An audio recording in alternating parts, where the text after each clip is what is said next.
Hi, I'm Sarah Sellers, and this is a 5-minute farm doc. Although nitrogen prices have come down a little bit, we have currently been facing a period of high nitrogen fertilizer prices due to the war in Ukraine, the pandemic, general price inflation, and policies in Europe to move away from fossil fuels. During periods of high nitrogen prices, this brings increased scrutiny to firms who make nitrogen fertilizer. Likewise, agricultural retailers who purchase fertilizer from the firms and sell it to farmers face increased scrutiny as well. Often during these times, firms are accused of raising prices to take advantage of the situation. But is this actually true?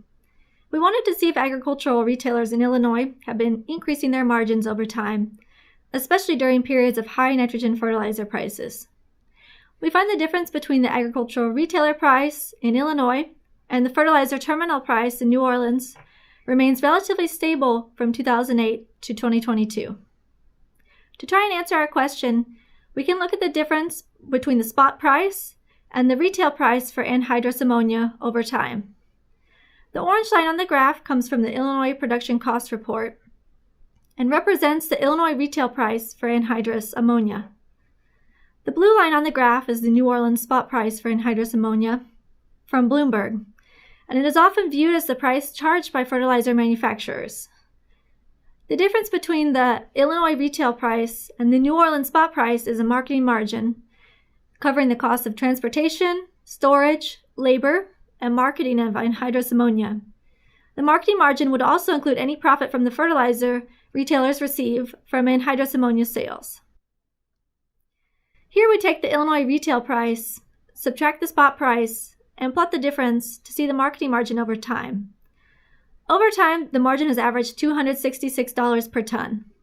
Typically, the margin varies between $200 and $350 per ton. Sometimes the difference is much larger.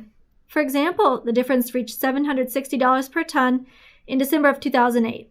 This difference occurred when the New Orleans price fell, and the Illinois retail price did not fall as quickly.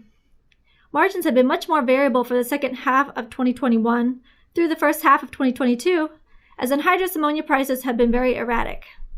Given history as a guide, the recent decline in the New Orleans spot price to $906 in June will be associated with the decline in the retail price if the decline in the New Orleans spot price persists. The two price areas are highly correlated with a correlation of 0.88. Over time, there's little evidence of persistent margin price changes. Adding a trend line shows the difference between the price is basically flat for the time period and even has a slightly negative slope. So why are retailers not increasing the margin over time? Well, actually they could be. Remember that this is not the actual profit margin of the companies. So other costs such as transportation, storage, labor, and marketing would have to be subtracted from this margin. It's possible that the agricultural retailer margins have increased over time and are hidden by declines in the other factors that contribute to the margin. Another reason the margin is not increasing over time could be competition. There are quite a few agricultural retailers selling fertilizer in Illinois, and many farmers likely have more than one firm that they can choose from within a nearby geographic radius. Another factor to consider is we don't know when the retailers are buying the fertilizer and when they are selling it. They are likely buying the fertilizer when the price is lower, storing it, and then selling it during stronger demand periods like fall and spring. Since we don't have the retailer's true profit, then we don't have a complete answer to our question whether agricultural retailers are increasing their margins for anhydrous ammonia over time. But we try to do the best we can to answer the question with the data that we do have. What we find is there's little evidence of persistent margin price changes for this time period. It's important to remember that nitrogen fertilizer is a commodity, and there are price risks associated with buying and selling this commodity for all parties involved.